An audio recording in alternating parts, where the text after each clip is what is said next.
the Department of Environment and Natural Resources, Region 7, Central Visayas. Everything is connected to everything else. We are connected to nature, and nature is connected to us. Whatever we do to our environment, nature has its way to return it back to us, one way or another, whether it is beneficial or not. Recently, we can see numerous environmental destructions happening, especially here in our country. To cite, these are just some of the serious environmental threats we are all facing today.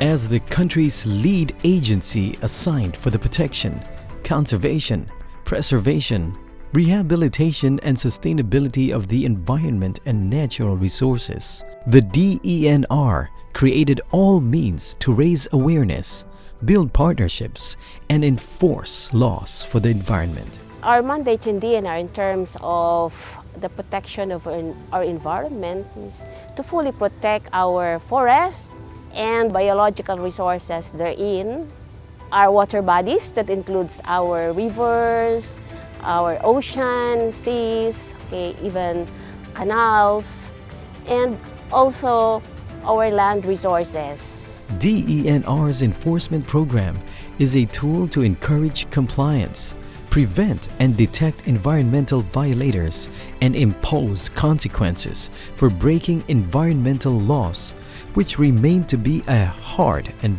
very critical job of the department. Enforcement of environmental laws is a critical job because environmental occurrences is very difficult to prove and to investigate. This could be addressed through effective collaboration with other law enforcement agencies, NGOs, LGUs, people's organizations, and communities. In fact, we have deputized at least 135 DENROs, WIOs, and protected area rangers to help us enforce our existing environmental laws in the region. Extensive conduct of environmental crimes such as deforestation,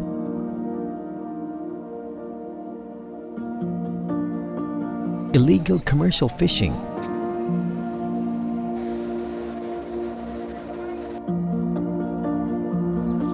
illegal wildlife trade,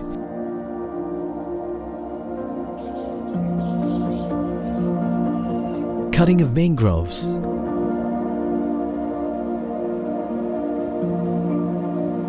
among others, can deliberately destroy the environment at the same time, can greatly affect the biodiversity and the lives and health of people. Of course, if we don't protect our environment, we will be having adverse effect on the health and the lives of our people, especially with the advent of climate change. Our rains are already very heavy and concentrated in some areas. So we need forest cover to absorb this so much rainwaters, so that the lives of our people will not be affected. And of course, the health of our people, giving them healthy environment.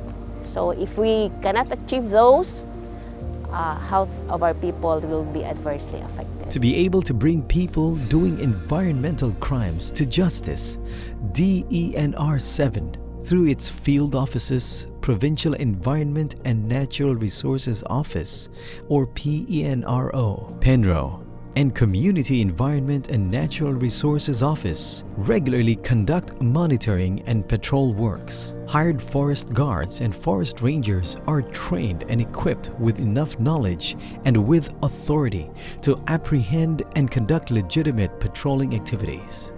Daghan may mga grupo. Sa kada grupo, mo conduct may weekly salawin activities. Mo kuha may mga 10 kilometers per week.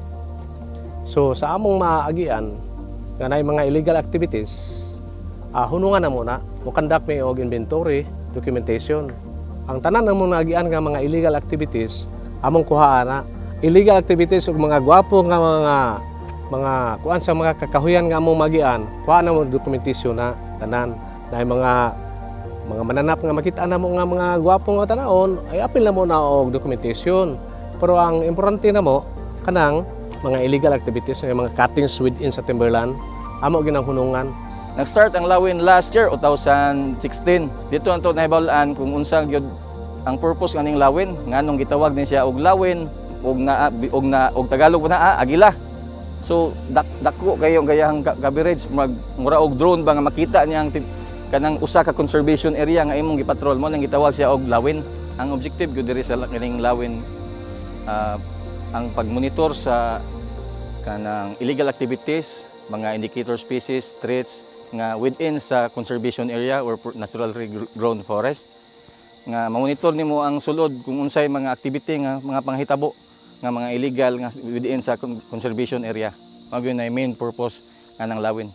Unya, ang lawin patrol mo nang gyud kong giingon na nga usa ni nga kinanidutan nga monitoring tungod kay ang taga Central Office mahibol ana kung naay threats nga nahitabo, naay illegal nga nahitabo within ini nga protected area kay automatic man ini-click sa photos nga ining kuha, automatic masin nila makasap through smart data, through smartphone, automatic nila nang makatch up makuha tong photos nga imong gikuha, makita nila dito sa ilang data manager po dito sa Central Office. Active DENR 7 forest rangers and enforcement officers have already conducted successful operations in Central Visayas. In Almaria, Anda, in Bohol Province, forest rangers of CENR Office, Talibon, apprehended the illegal cutting of mapsa trees within natural forest during one of their Lawin patrol operations.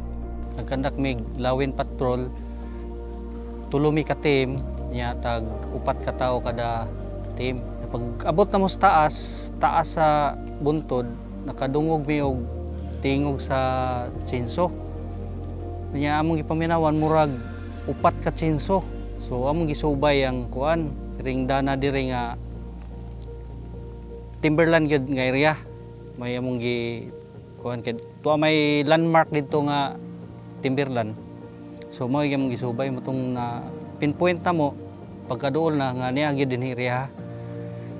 Niya nag briefing mi kadiot. Niya amo nang gisaka. So diri mis pangpang niagi mo tong nakasaka gyud ming upat hinahinay. So pag atim dinagdagan kita man na may tao. Ito hasanginan nga ayon nalagdagan kay madugangan yung problema. Tubangan na lang na. Niya among gidangad to sa barangay hall. Yan nagkuha mi og pulis. Yan, responde po dag pulis. Matong gisakay sila sa patrol car. Diretso sa police station niya gipadlak sila ato kay naman tay intention nga atong pailagaso. Gipadlak sila niya. Pagkaugma gipailan sila gaso. CENR Office Cebu City Lawin patrollers have also conducted successful operations, one of which is the apprehension of illegally transported forest products within the Central Cebu protected landscape. So as one of the remaining forests in Cebu, gipaningkamutan jud ni sa DENR nga maprotektahan ning CCPL. Ang CCPL naglangkob ni sa 29,062 hectares. So naa dinhi ang 4 major watersheds, naapod ang 126 hectares na lang natural forest. Din naatay mga biodiversity kay considered maning CCPL nga key biodiversity area. Ang enforcement activities nga gihimo namo dinhi sa CCPL, una mao ni ang foot patrolling. So ang foot patrolling mo gihimo ni namo twice a week. So gikompose ni sa mga protected area rangers nga taga CCPL. Ang ikaduha mao ni ang lawin. So gikompose ni sa mga designated forest rangers sa Centro Cebu City. So nagrobing ni sila within sa natural forest ra. So para nako effective pud ni kay sa gidugayon namong sigig robing nakadakop yung mga kahoy nga mga illegal nga transport. Regular patrolling and conduct of random checkpoint by Senro Argao have also led to the apprehension and confiscation of various undocumented forest products and its conveyances. So far karong mga panahon na kining illegal nga pagpanguhag uling, grabe rampant na kaini tungod sa high demand sa uling nato nga gamiton para domestic o commercial purposes. Unya kining uling usa ni sa mga destructive form of forest utilization. Kay nga naman dili naman ta makaila kung unsang klasiya sa uling, sa kahoy nga himo natong uling. Kay itom naman dili pre sa una nga panahon nga ang kasagarang himong uling kining bagol or kana mga nindot kayo nga klase sa kahoy. Karon walay gipili, magagmay madagko, ma-premium or non-premium, mga critically endangered or natural deregulated nga species, walay gipili tungod sa high demand sa uling. Grabe gyud na. That is the biggest threat sa makaguba gyud na sa atong kalasangan. Kay ngano man tungod gyud sa akong istorya nga tungod sa high demand, sayon ra po kayong trabahoon. Nya makakwarta dayon ang mga tao. Daghan na kay may cases nga nadakpan na mo ang uling. Ang uban na-dismiss, ang uban gipailag kaso, ang uban po naigoy na priso gyud. Akong ipahimangno sa mga tao nga gustong mag-uling, kung gusto silang mag-uling nga legal, gamiton nila katong mga kahoy nga gikan sa private plantation nga na-issue na tog certificate of tree plantation ownership, kinahanglan mo lukat yung kag transport document. Ako lang tanghangiyon nga ang public nga kung mahimo namatay balaod, subay lang ta sa balaod. Total, kanang pagkaguba sa kalasangan tungod sa panguling, dili man kay kitara ang mapiktuhan, kita man tanan. Aside from protecting our forests in the upland areas, DENR also makes sure that coastal and marine areas remain safe, protected, and sustained. Ang amo ang gibuhat karon diri sa mangroves kaning pagprotektar sa ato ang kabakawan. Kay kini mga bakaw mao ni ato ang breeding ground nato sa ato mga isda. At the same time, mao po ni siya ato ang nag-serve po nato nga dili mo dako pod ang damage kung dunay dagko ang balod, no?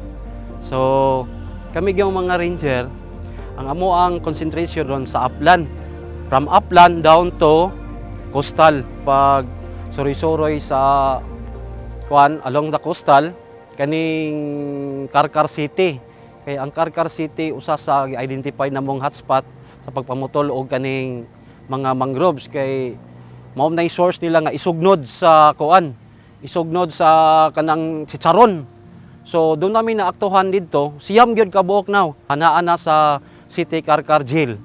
Siyam na sila kabuok nya kuanto sila og ban nga tag 100,000. Ang violation nila ato sa section na sa 77 sa PD 705, amin na sa 7161, kay giban ang cutting gyud sa mangroves throughout the Philippines. Under Presidential Decree number PD 705, ginadili ang pagputol, pagtransport sa kahoy nga walay permit gikan sa DENR. Based on Executive Order number 23, suspended karon ang issuance sa cutting as well as ang transport sa mga naturally growing trees. Mangutan na kung sa naturally growing trees, kini samaan na sa akong kilid, kining lawaan, kadtong mga mangkuno, kadtong nara. So suspended gina siya kadtong pagkaron. The DENR 7 have also successfully built strong partnerships and collaboration with law enforcement agencies, local government units, and other stakeholders. Kami mga sundalo diri sa Charlie Cambari 47 IB, matawag na to sundalo diri sa Bohol. Tampo kami sa pagtabang sa DENR, pinaagis sa mga tree planting, mga coastal cleaning, paghatag impormasyon sa diin katong mga illegal activities sa atong mga kaigsuonan sa bukid, nagabuhat og dili maayo. Kay kami mga kasanduluhan, isa kami nga nagasuroy-suroy sa bukid o nakita namong sitwasyon sa atong kabukiran busa nagparticipate kami sa taga DENR sa tabian sa Sindo Talibon nga makatabang kami sa ila, makahatag kami pag-improve sa isa ka lugar. So we really take part in the maintaining the integrity of the marine protected areas dito sa Panglao. Rest assured, Philippine Coast Guard will always be partner with DENR because it's our mandated function to assist any environmental laws. So, lagi kami nandyan para tumulong in the law enforcement Convergence have led to the seizure and filing of cases of various environmental violators. Ang probinsya sa Bohol sa pagkakaroon, doon na natay enough supply of lumber gikan sa to ang mga E&D area. So sa mga panginahanglan nun sa to ang mga katawhan sa Bohol, sobra na ang ato ang mga plantations diha sa mga private land. So usa na sa mga rason nga na-minimize nato ang pagpamutol, pagpanguhag kahoy sa to ang mga timberland areas. Kapulisan sa pagkakaroon, appeal na sa ilahang enforcement activities ang pag-apprehend sa mga illegal loggers nga ilahang makitaan diha sa to ang mga kadalanan. So doon ay mga sakyanan ilahang ma-apprehend. So that would also deter others from doing the illegal activities. Pero kanang mga sakyanan ng ilahang madakpan diha sa to ang mga kalsada, ang malabyan ng ilahang mga checkpoints nga gikandak sa mga kapulisan. Dili ni pud gikan sa ato ang mga timberland areas, kung dili kining mga lumber nga ilahang gi-transport nga nadakpan sa kapulisan o sa ato ang mga kaubanan sa opisina DENR, gikan sa mga private plantations sa private land. Wa lang sila transport permit.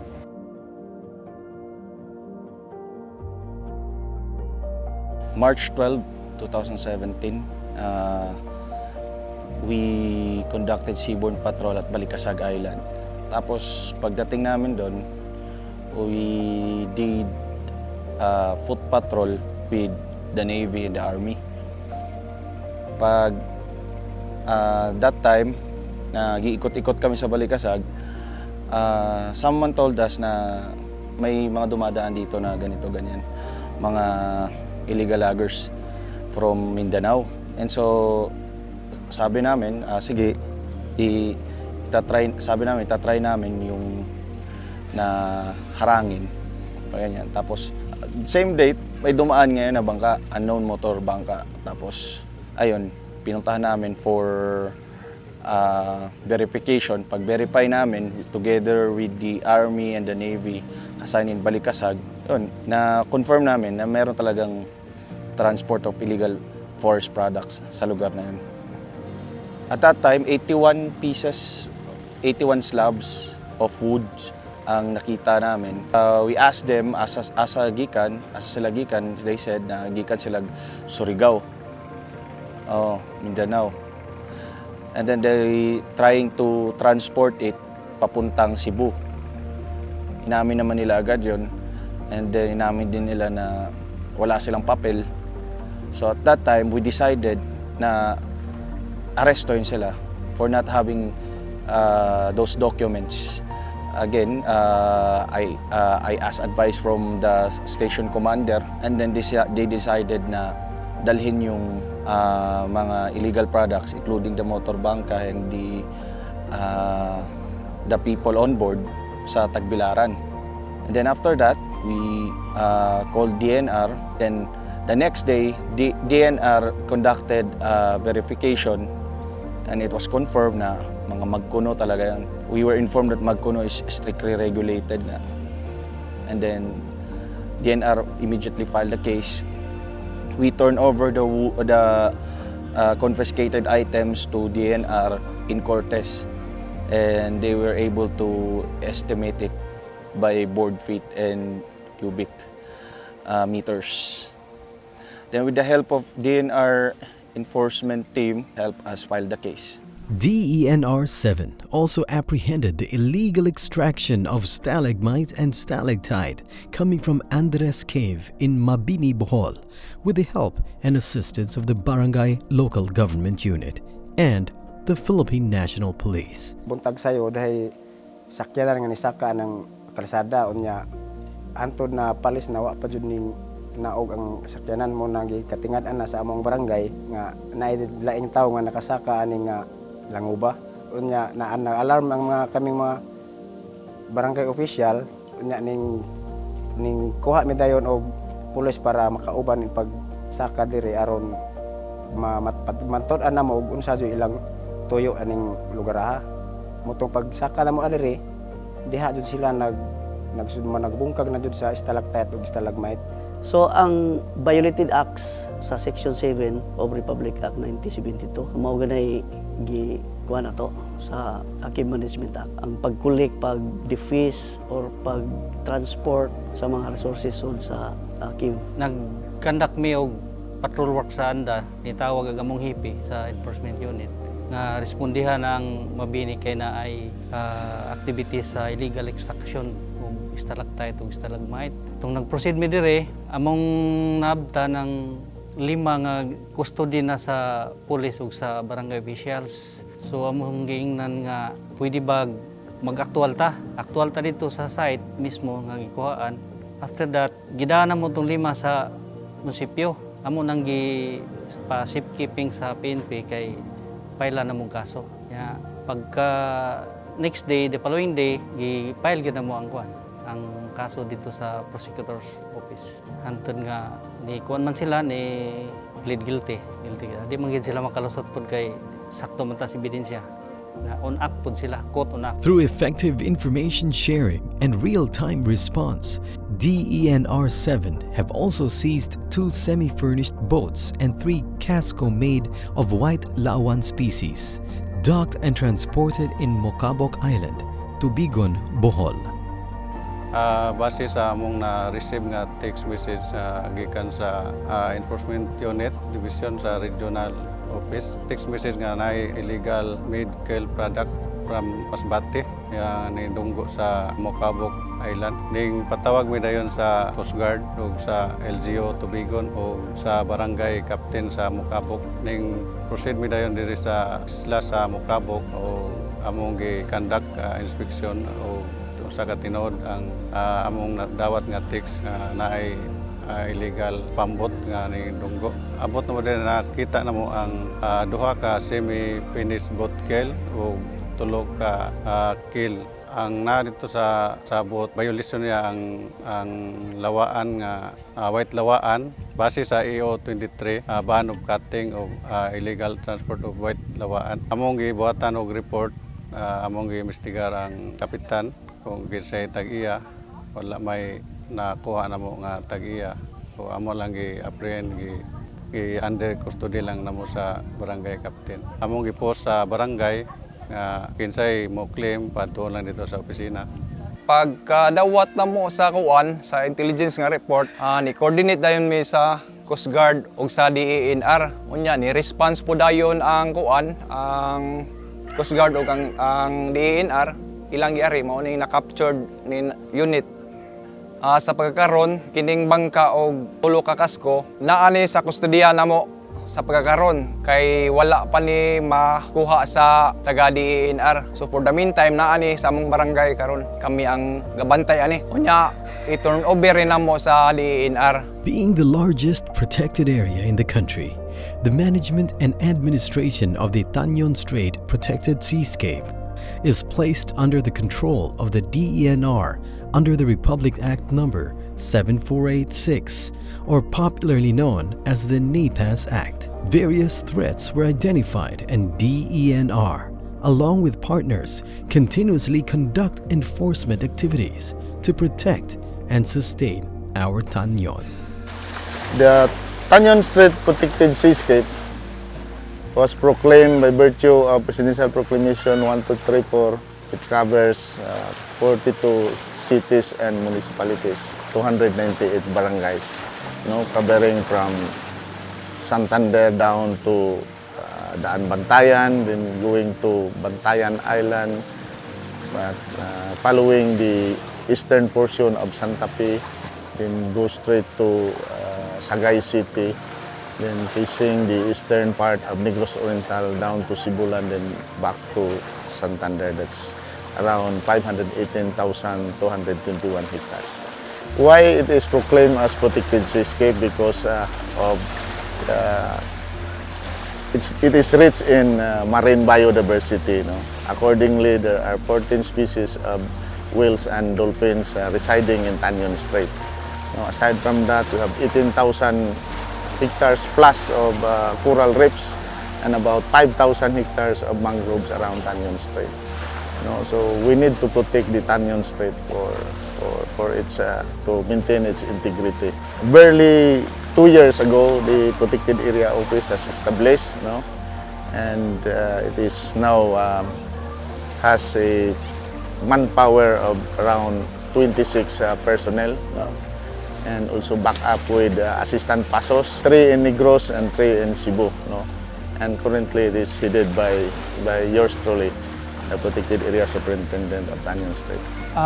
For the Protected Area Office, we are conducting regular patrolling and at the same time major joint seaborne patrol operations. So when it is in the level of Protected Area Office, all we have to do is gather up teams from our composed of our Protected Area Rangers, Superintendent, and then we go on patrolling on certain or targeted areas. But when it comes to major joint seaborne patrol operations, we are following our operationalized enforcement plan, wherein national agencies, partners like the Bureau of Fisheries and Aquatic Resources of Department of Agriculture, the Philippine National Police Maritime Unit, or the Public Safety Battalion, we compose one team in order to target commercial fishing operators inside Tanyon Strait Protected Seascape. This activity has been going on since 2015 upon the full implementation of our General Management Plan for Tanyon Strait Protected Seascape.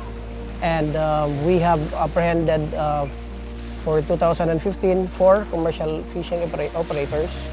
In 2016, we have 5 commercial fishing operators, and recently, for our operation within targeted 10 days, we have apprehended 3 commercial fishing operators. Moreover, enforcement of ENR laws also covers the protection and conservation of the wildlife resources and their habitat. DENR wildlife enforcement officers are tasked to eliminate illegal wildlife trade and protect them from wildlife traffickers. 9147 is the Wildlife Conservation and Protection Act. Okay? Approved na sa 2001. Unya, ang iyang objective yun is to conserve, protect, and conserve Philippine wildlife yun. Okay? Dili na siya pasabot nga atuara. Okay? Butan na itong atua. Ano sa may atua? Suratag endemic, indigenous mo na atua. Okay? Kung endemic, taga dinhi sa atua, no? Indigenous, makita na to somewhere po sa lain nga mga area sa Southeast Asia. So mo na ang RNA 147, nagprotektar sa endemic, indigenous, exotic, even migratory. Okay? Ng mga mananap na to. Exotic is imported. Imported. Exotic na species. Kanang mga lovebirds na to. Kanina sa likod na ko, these are exotic birds. Okay? Hunahuna yun ang mga tao, exotic na, pwede na sa buhion. Yes, pwede man buhion, wala man tagibawal na magbuhi. As long as natay permit. Wildlife Enforcement Officer, usa na sila ka deputize nga mga agents nga atong gi-create sa opisina, no? Sa DENR, so that makatabang na to sa pagdakop, usa sa pag conserve, labi na gyud sa pag-conserve na to sa atong mga wildlife. So lately, na may operation atong August 12, okay, 2017. Kani sila gud nga trader. Kay dugay na kay ni sila. Every now and then na may masugatan dito nga walay permit sa province or sa rural areas. Ang ilaha gyud, it all boils down to Magallanes. Kung dili man gani gyud siya mohunong, is kita mo pahunong niya. Okay? Para lang pod sa future aning mga mananapa. So we are here to commit ourselves to protect and conserve this wildlife. In support to the mandates of enforcing ENR laws, the legal division of the DENR also fully extended their support in filing of cases against environmental violators. Sa pag-enforce sa mga environmental laws, particularly violation of PD 705, which is the revised forestry law of the Philippines, the legal division is providing support to our field officers, particularly the forest rangers and all the personnel and Senros in filing cases. Ang legal division ni hatag sad og support in training our field officers in capacitating them in enforcing the environmental laws, particularly apprehending illegal cutters of forest products.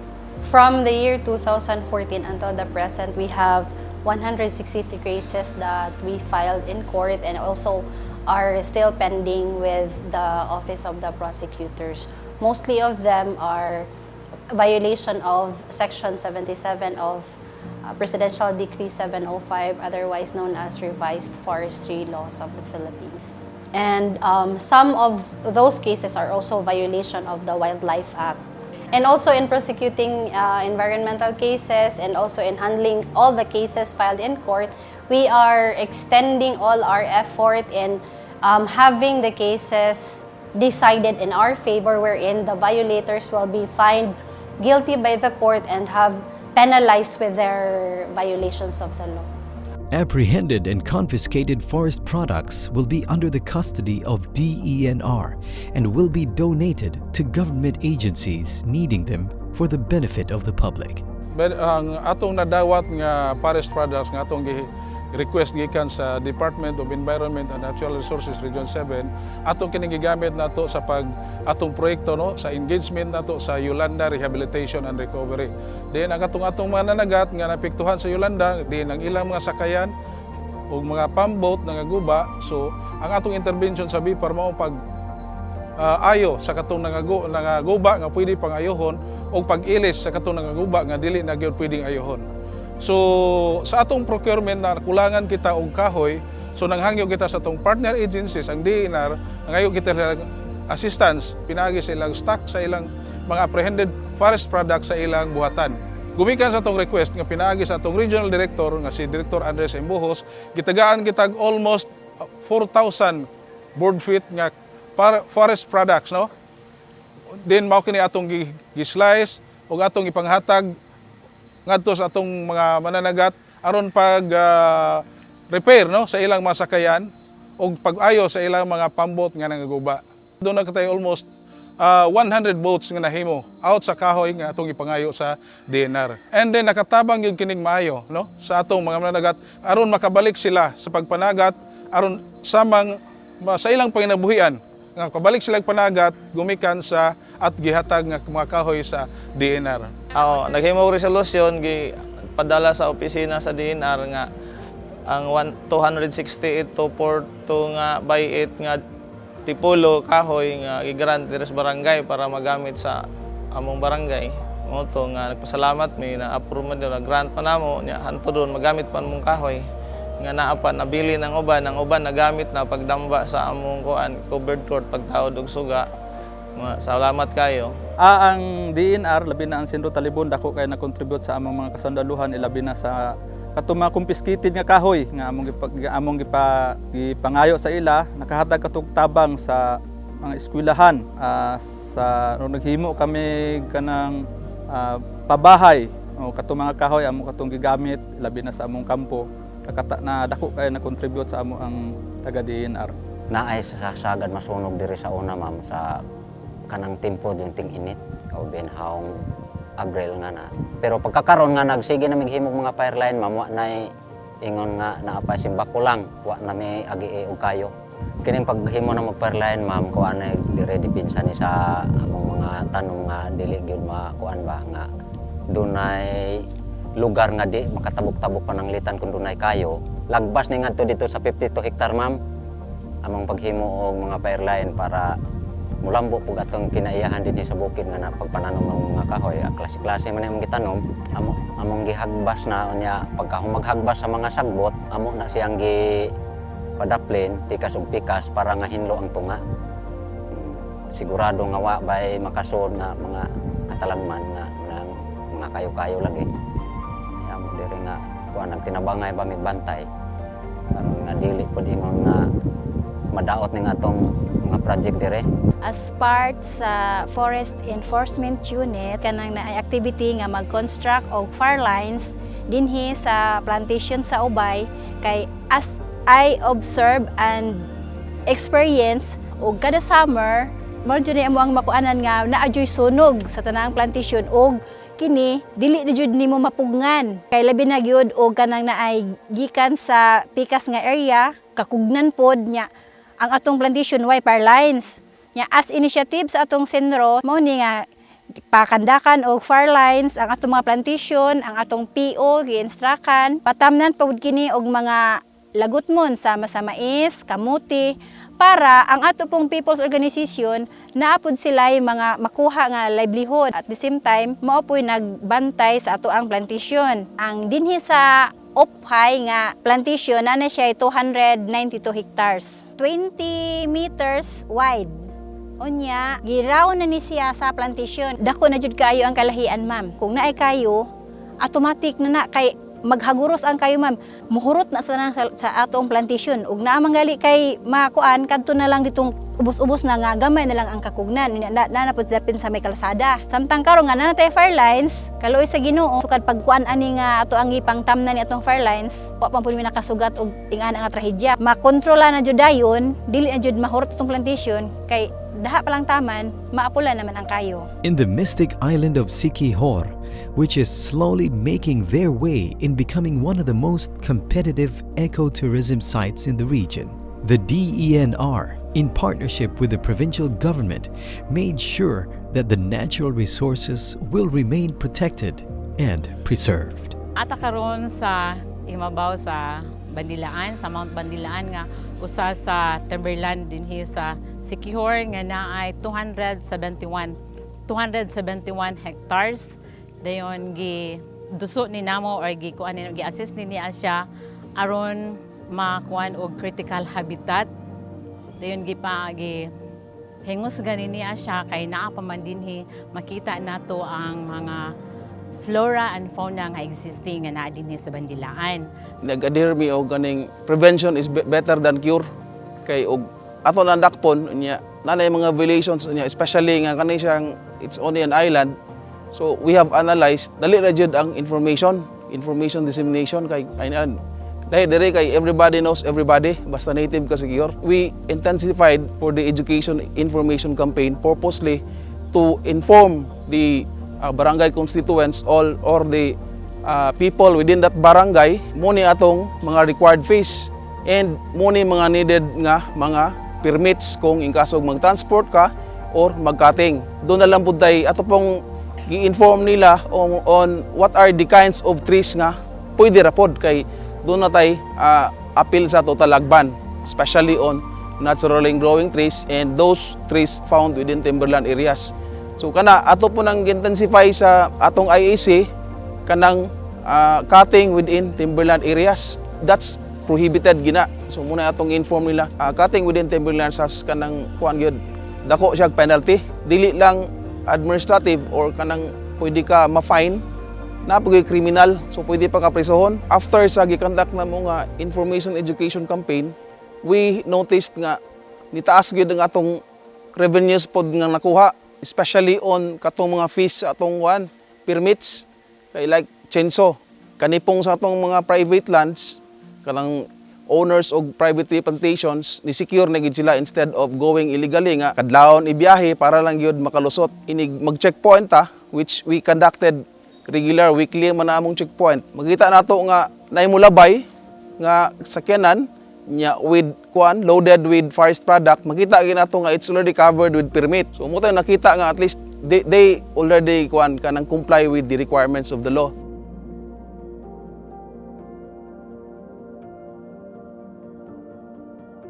In areas identified as hotspots, so these barangays are being given the priority in the information campaign in relation to forest laws and information.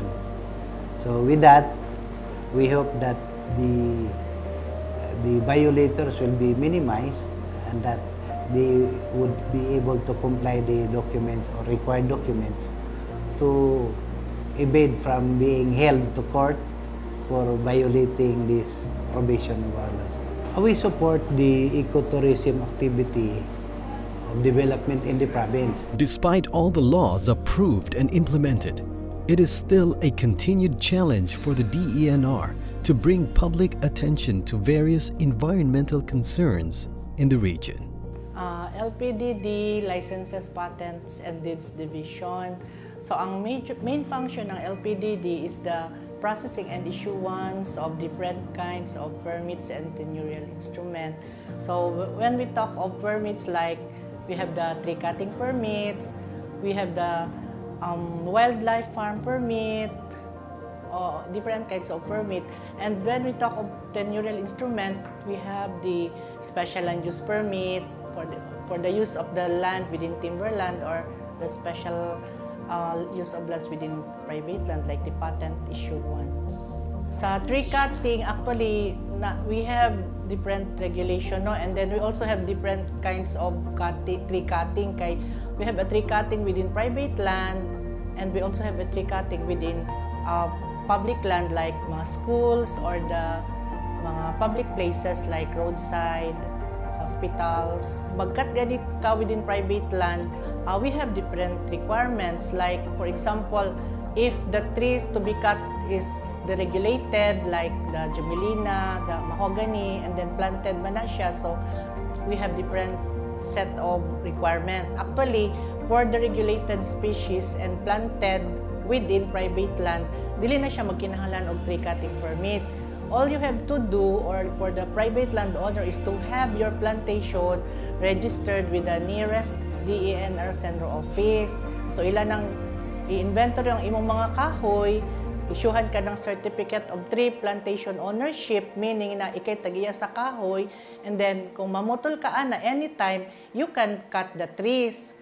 And then if you are going to transport it from your place to another place, like for example, you are going to sell it, you have to get a transport permit from the nearest DENR Central Office. Kung premium species, and then with planted, ingno natong planted like Nara, naamong gimananom anano, Nara, Molave, so planted siya within the private property, kinahanglan yun na titulado yun siya. Actually, ang approval ng atong tree cutting permit, premium, planted, is within the office of the regional director. Meaning, nasa regional office ang approval ana sa tree cutting permit. Pero if that kanang kahuya is premium and then naturally growing, meaning na nitubo na siya diha, ang ato ang tree cutting permit will be issued by the Undersecretary for Field Operations, meaning mo ato pag yun siya sa central office. And then you also have to pay the forest charge. Actually, ang tree cutting nato, atong gisgutan karon is tree cutting within private land. Ang timberland, anybody, dili siya pwedeng makaputol sa atong timberland except when you have the instrument, like the Certificate of Stewardship Contract or the Community-Based Forest. Actually, dili siguro, unahon na murag lisod siya, no? Pero dili man gyud siya lisod as long na naakay mo ni akong giingon letter request, and then naaman jud kayuta, so ang titulo ana niya or tax declaration in case of the regulated species, and then sketch plan sa imuhang property, and then you bring it to the nearest na CEN Central Office of the DENR. So mora na imong i-submit, and then the remaining mga document will be accomplished by the personnel of the DENR. Dili gyud siya ingon na lisod. Importante lang na we go on process, we mupali jud ta sa procedure. Any one person nga naay binuhi nga wildlife, for example na for pet purposes, ang iyang dapat applyan is Certificate of Wildlife Registration. For example, if ang applicant is engaged for selling or for trading, so dapat ang iyang applyan is wildlife farm permit. So natay two kinds of wildlife farm permits, small scale and large scale. Any species nga na-breed siya in captivity, pwede dyan siya ma-registered sa DENR. Pero katong mga species nga, for example, gi-collect lang siya sa wild, so nakapalit ka, na maligya nimo, then gi-collect lang siya sa wild, dili na siya pwede ma-permitan, kaya dili man ka maka-provide og legal documents. Amo adjong i-highlight nga requirements is ang legal documents of acquisition sa wildlife. For example, if gipalit niya ang wildlife, dapat ang iyang gipalitan is wildlife permit, naay wildlife farm permit. So, WFP holder siya. So either official receipt, captured birth certificate, or deed of sale. For example, if gidonate sa iya ang wildlife, so ang among pangayunan na is ang deed of donation. Anyone nga na ay gibuhi nga wildlife, pwede siya mo registered sa DNR. Dapat ma-register siya sa DNR para maligal ang iyahang pagbuhi sa wildlife. With our strengthened efforts and aggressive implementation of environmental laws here in the region, violators should think twice before conducting illegal environmental crimes. To close, I would say we need your help, the general public, to help DNR in protecting our environment by doing your share at home and in your office premises, okay, in your workplace, and also informing DNR of any violations you observe. So report immediately to the nearest DNR office or to your barangay officials or to your local government in the municipality or city. Although DNR is the primary government agency mandated over environmental protection and management, especially sustainable management of our natural resources, but we cannot do it all. We need the public on this because after all, it is us all who will be affected. It does not recognize calamities due to floods and landslides, does not recognize rich and poor, but all will be affected. So we need to work together. For in working together and in coming together, there is strength and there is success.